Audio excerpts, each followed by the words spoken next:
I very much appreciate the rigor and the kindness of your welcome. It is a real treat to be here because I was asked, Craig Omby asked me to speak about, because we've just had Veterans Day Tuesday, to come speak to you in my capacity as a veteran and to share a great story of the Lord's grace. And it's appropriate because, you never know how the Lord puts you in the right place at the right time. And on Sunday, I witnessed a motorcycle accident. Not sure why it occurred. It occurred in front of me. But the manner in which the two motorcycles that weren't in the accident, the compassion of your fellow Americans, life flight, the trooper, the medical folks, the firefighters, regardless of how you dress, regardless of the kind of vehicle you drive, regardless of the color of your skin, Americans take care of each other. And it's neat to be invited to be a part of your family today. I want to share with you that story of what it means to be of an American family and a member of that.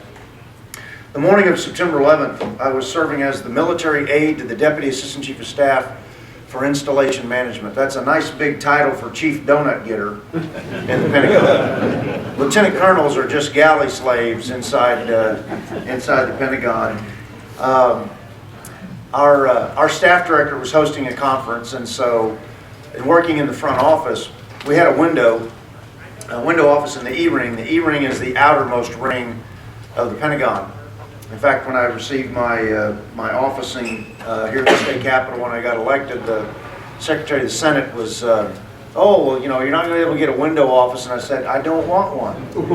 And she's like, well, most people want a window office. You're just not in a position of seniority yet to get one. And I said, I don't want one because, the downside of having a window office is that you can see the plane coming. And she kind of looked at me like, what? But that morning, General Van Antwerp, Miss Menig, we got them out of the building over to the Doubletree where our conference that we were hosting was back gathering, and Sandy and Cheryl and I settled in for what we expected to be a slow day. About 9 o'clock, Sandy gets a call from her daughter, Sam, up in New York, says, hey, Mom, turn the TV on.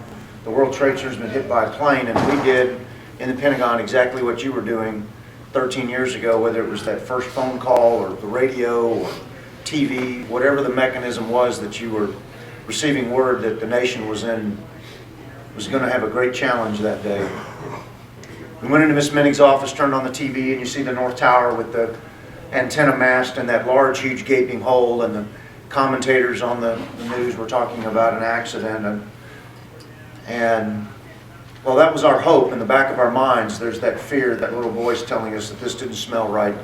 Such a beautiful day, no weather issues. And if I'm a pilot and I've got a catastrophic error that I know that, kind of like Captain Sullenberger, I think is back in 08, 09, when he put that U.S. air flight into the Hudson River, if I know I'm going to crash, I'm going to do everything in my power to make sure I don't. I'm going to put it out in the river, the Atlantic, someplace where we won't kill anybody on the ground. We watched that event unfold, and we would watch Flight 175 crash into the South Tower at nearly 600 miles an hour, and that would confirm that neither one of them were accidents, and that it was not a normal day in the nation's life. Sandy and Cheryl and I knelt down, and we just asked the Lord to put His hand upon the folks up in New York, particularly our first responders, knowing that how difficult it is to respond to such a calamity in the most constricted city in the nation, and that the bulk of the life-saving, as much as we love our first responders, was going to be done by the Lord. We continue to watch events unfold. I'd had my morning Coke, that jolt of caffeine we all need first thing in the morning at about 6:30, 7 o'clock. I now needed to step out and go to the men's restroom. I told Sandy and Cheryl I'd be back in a moment, and those were the last words that I would speak to my two coworkers. When I stepped out to go to the men's restroom, if you recall that portion of the video that you see the Pentagon crumbling, my window is just 4 windows over from where it crumbles. When I walked out to go to the men's restroom, I walked through what would be the impact point, what would eventually crumble, to go up to the fourth quarter, to go to the men's restroom where the intersection of the E-ring and the fourth quarter, the quarters are the spokes, to go to the men's restroom that's right by the elevator shaft. When I came out of the men's restroom, about 7 or 8 steps, about to turn right to go back through what would be the impact point. So when Flight 77 makes impact with the building, I'm about 15 to 20 yards from the nose of the fuselage making impact with the outer wall of the building. It is by God's grace that I stand before you as the only survivor in the E-ring at the crash site. Because you don't survive an 80-ton jet coming through the building at 530 miles an hour with 3,000 gallons of jet fuel because the Army made you the toughest guy in that building. You survived because the toughest man to ever walk this earth 2,000 years ago had something else in mind for Brian Birdwell. I must also confess to you that when I speak with fellow veterans, I have the privilege and honor of being only one of about a dozen non-posthumous Purple Hearts that were awarded that day for enemy actions at the Pentagon. And it's a bit embarrassing, to say the least, if not a great feeling of inadequacy, when I visit with other men and women who have served in our nation that have been awarded a Purple Heart, when they ask me, Colonel Birdwell, what were you doing when you earned your Purple Heart in the War on Terror? I tell them, I was coming out of the men's restroom. Not particularly sexy, you know, not particularly guys that were clearing buildings in Fallujah and other things, but the Lord can use a trip to the men's restroom for His glory, and that's exactly what He did that morning. This would not be like one of Governor Schwarzenegger's action-adventure movies. This was not an opportunity for me to see the flame coming, see the plane or hear the plane coming, and make a decision to try to escape. Not at all. In fact, as a kid growing up in Fort Worth, when Carswell Air Force Base was a B-52 base, for those of you up in the Tarrant County area know exactly what I'm talking about. If you were sitting in the Ridgemar Mall parking lot and one of those suckers was taking off, you know, you'd sound like the world was coming to an end. And as a career military officer, I've been around a lot of loud things, but nothing as loud as that plane making impact with the building. It was instantaneously deafening, and in that nanosecond I heard the sound, I thought bomb, and in the next nanosecond I'm at the peril of my life, experiencing 3 pains and emotions. First is the pain of the burns. I was burned on 60% of my body, with about 40% being third-degree burns. I was burned from fingertip to armpit on both arms. They're completely grafted around circumferentially around both arms, the face, the back, the legs. My thumbs have been reconstructed, my eye sockets, my neck, my ears are artificial cartilage with my own skin grafted over it. I'm not the $6 million man, but the 2.4. The other thing that I must confess to you is that when my reconstruction began, guys, you got no idea what it's like being the only man sitting in a plastic surgeon's waiting room. Think about that for a moment. You know what the ladies are there for, and they're looking at me like, you know, and I should have said something like, this was after Dr. Cohen's first attempt, and I'm sure screaming from the room. The second pain and emotion, or the most immediate life-threatening injury, though, is not the exterior burns, it's the interior. As you're breathing in the aerosolized jet fuel, the putrid black smoke, that slick oil-based, petroleum-based smoke, and then just the temperature of what you're breathing in. It's like, you know, going home, turning on your oven to 300 degrees, and stick your head in there and breathe for a few minutes, and even without the smoke and the aerosolization of the fume, it'll burn your lungs, and the lung tissue begins to blister the same way a burn on the exterior does, where the fluid begins to gather into the blister. And so as I'm burning on the outside rapidly, I'm slowly drowning on the inside.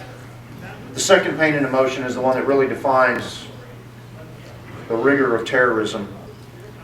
That sense of panic that grabs your heart when you realize you're facing a life-threatening injury and you cannot escape the source of that injury.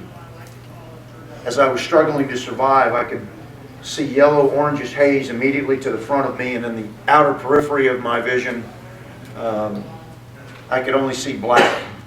You know, the lights had been put out, the dark smoke, all the things done with the calamity of the damage.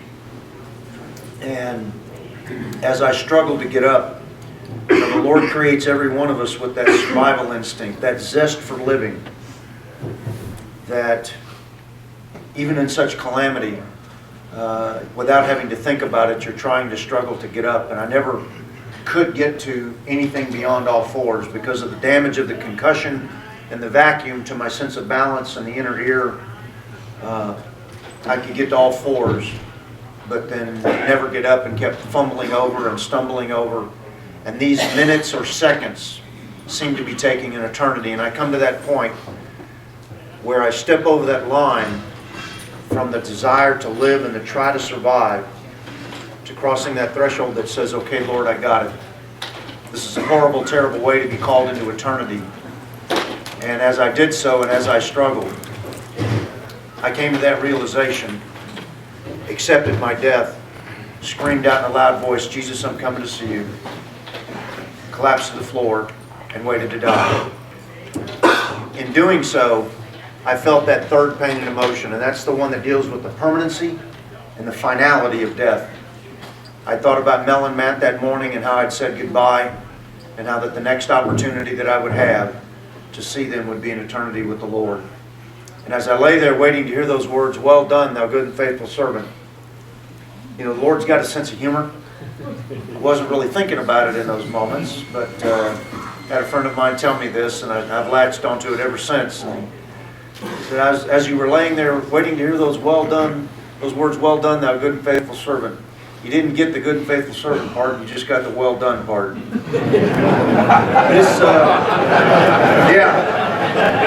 This kernel went from original recipe to extra crispy. And, so there are a number of miracles that occurred that allow me to be with you today.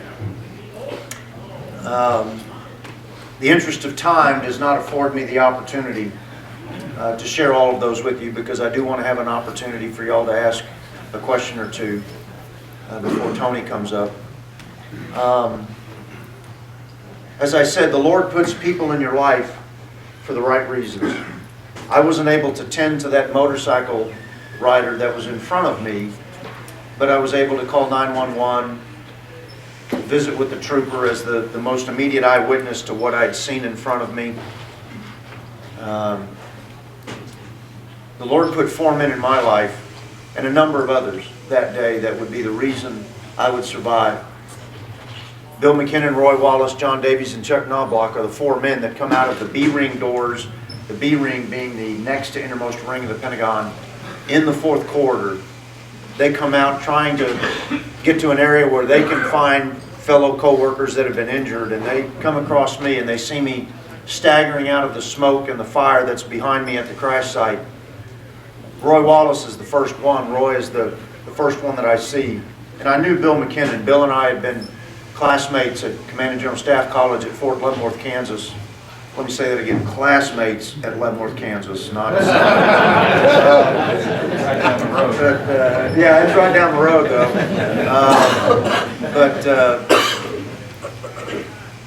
In my exhaustion of covering 25-30 yards, being skinned alive, and the best way to discreetly say it is terribly indisposed, I am charred, covered in the soot. Portions of my clothes are still intact but covered in my own blood. My access badge and name tag are melted but still hanging from the shirt. As I was laying face down, the back side of me is burning away as my body there is burning. In that relief of knowing that I'm about to turn over whatever decisions are going to be made on behalf of me, I collapse in front of Roy from that relief and that exhaustion. And the 4 of them need to move me quickly. This is not a place to tarry and wait for medical care. It'd be like the fires at the back doors back there, and we're a little bit further down, and this is not a place to wait for medical care to get to me. And in their haste and rapidness of need to move me out of the danger zone and get us out of an area where we may be able to get to medical care, Bill, Roy, Chuck, and John each grab a limb and grab me and give that first exertion to pick me up, but I don't come with them. They end up pulling chunks of the flesh off of me, because what happens with burns is the the liquid is evaporated out of your body. That's what's actually holding you together, so the flesh that remains just comes off so easily. I begin screaming at them to leave me alone. And in my heart, I know I'm telling them to leave me there to die. My comrades don't do that. Chuck actually rolls me over on the left-hand side, and touching me is absolutely agonizing.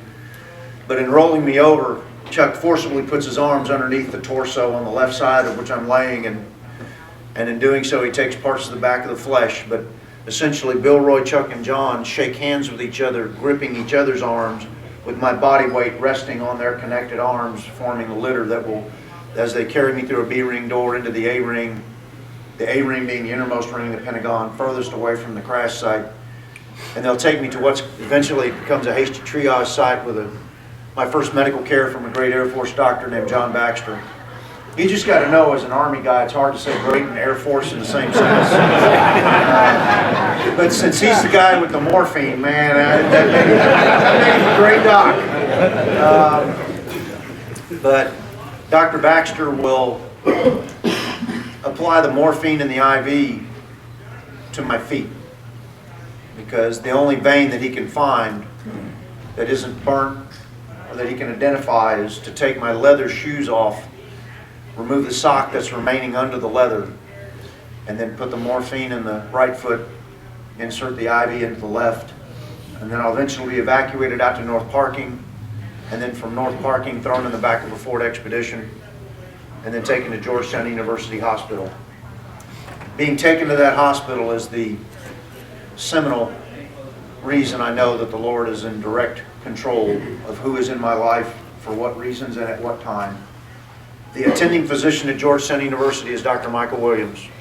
And prior to his assumption of duty at Georgetown, Dr. Williams had spent 2 years in a trauma fellowship working under the direction of Marion Jordan and James Jang at the Washington Hospital Center in downtown D.C., which houses the National Capital Region's Regional Burn Center. And Dr. Jordan happens to be its director, and Dr. Jang is chief of research. And so from the perspective of all the emergency room doctors in D.C., I've got the third best doctor available to me that knows not only the airway, breathing, circulation things that come with emergency room operations, but he's going to begin to do the very brutal things that come with being a critical burn survivor, with the excisions, beginning their escharotomy, and the debridement process. And that's seminal because when Flight 77 crashes in the Pentagon, shortly after that, inside the White House Situation Room, Vice President Cheney will turn to Secretary of Transportation Mineta and tell him to shut down all airspace in the United States. I'll remain at Georgetown for 5 hours. And because of that shutdown of airspace, there's no medevac from the Pentagon to Georgetown. And it is not until about 4 o'clock that afternoon that airspace will be opened up to allow me to be moved from Georgetown to the Washington Hospital Center. Inside that operating room, I'm the only casualty. I have the entire hospital's undivided attention, and I've got the third best emergency room doc that knows what to do with burns in the nation's capital. As I'm wheeled inside, it's like a battle drill. You vets know exactly what I'm talking about, police, fire, all y'all know what I'm describing. Battle drills designed to bring as much order out of chaos as possible, and they were not practicing chaos, they were practicing order, but there was intensity, the voice commands, the various things that are occurring as the team is doing each of their functions that lead to the complete treatment of the person that's been brought in. I know that I'm in that moment that the Lord may have spared my life inside the Pentagon, and that was my first seminal moment of the day, but I'm now at my second, knowing that the question of life or death for the day has not been answered, and that there's a very strong possibility that whatever happens next in those few moments that I still have of lucidity before the anesthesia is applied, I never will be speaking my last words. Dr. Williams comes to the side, and my face is nearly swollen and shut. My eyes are just, I can barely see through the slits in them. I can see in Dr. Williams' eyes the intensity of what he's about to tell me. He says, "Brian, we're going to do the best that we possibly can for you." And I knew in my heart what that meant. That I may very well be speaking my last words. And as I said, the question of life or death hasn't been answered. I asked to do two things. Normally with a burn, if you're wearing jewelry, whether it's a ring, a bracelet, a necklace, if that's the part of the body burned, as the body swells and the jewelry does not, the jewelry becomes a tourniquet, and it normally is cut off of the burn survivor.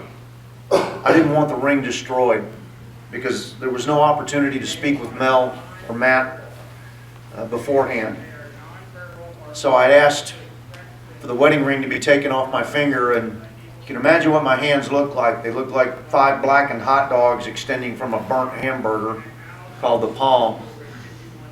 And Judith Rogers, the OBGYN nurse that answered the all hands on deck call, and just everybody available, get to the emergency room and assist where needed. Oh, you'll be happy to know the test for pregnancy came back negative. But when Judith reaches for the ring, she gives it a slight tug. My body, as it's been cooling, has been solidifying and hardening. As she gives it that tug, she degloves the remainder of the ring finger of the left hand. Blood begins streaming out of the base of my palm, but I don't recall it hurting. I'm looking at it and seeing what's happening, and it's a gruesome thing to look at, but I don't remember any physical pain, and I don't think so much because of Dr. Baxter's morphine shot, but because I was concentrating on the dignity and the finality of the death that I knew that I was dying, and saying goodbye to my wife and my son. And then I asked for the hospital chaplain. Chaplain Cirillo came to the right-hand side. We just said that prayer. It wasn't one that, let me figure out what faith I'm going to be as I'm about to step into eternity. It was not that kind of a prayer. It was a prayer that I knew where my Lord and Savior was, and I knew who He was, and I knew where I was going to spend eternity. It was just simply a prayer that acknowledged that, Lord, if you've brought Brian here, and under Dr. Williams' hand and the staff here, that he survives, we'll salute that flag and move out with that mission. But if you've brought Brian here under the care and compassion of his fellow Americans to quietly call him into eternity, we'll salute that flag too. It was with recognition of whose picture hung above the presidents and the chain of command photos of my life and my eternity. And when that prayer was done, it wasn't with the strength of a soldier, it was with the strength of faith in Christ that I could look at Dr. Williams and very laboredly say, let's get on with it. Resting in the comfort of who was really in charge in that operating room. It would tilt my head back, put the mask over my face, and that's an image I will never forget. The anesthesia would be applied, and that would be the first of 39 trips to an operating room to rebuild and reconstruct me that would take 4 years. There are many other challenges. I won't belabor those, or it really is a great story of the Lord's grace. But the main thing I wanted you to take from this story isn't, maybe the sick burn humor or the cheesy jokes. Or what I want you to take from that story is the Lord's still in charge, and no matter where our men and women serve, as a veteran,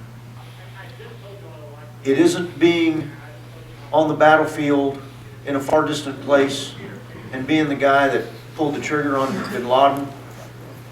It isn't being the guy that gets the sexiest accolades for valor. It's every man and woman that has ever put on the uniform of this nation that was willing to put on that uniform. We champion all. We don't champion you simply because you got the highest medals or the Purple Heart. We champion you because you served, because you were willing. And that's really the key word. In John Wayne's final movie, The Shootist, he gives a shooting lesson to Ron Howard. If you recall the movie, John Wayne is a dying gunfighter, dying of cancer. And Ron Howard gets that shooting lesson and shoots almost as well as John Wayne. Ron Howard asks him, how have you come out on top every time you've been in a gunfight? I nearly tied you shooting.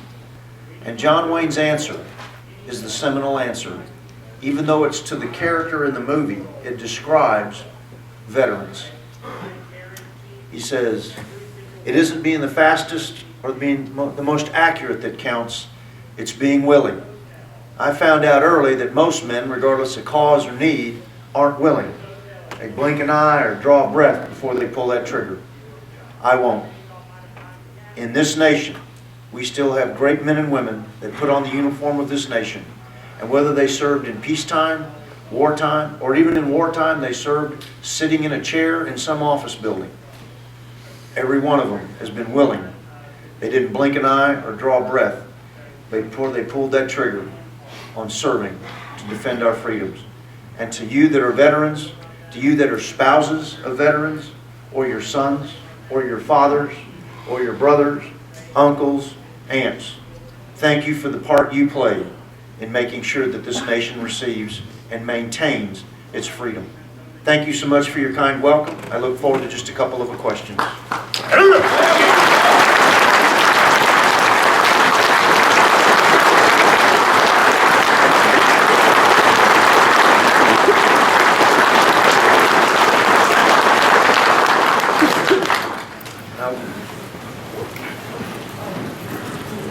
Thank you for your very kind reception. What do you want to ask? What's on your mind? Anybody want to know about that? Went through, and standing here today, being a survivor of all of that, why did you decide to go out there and become a politician?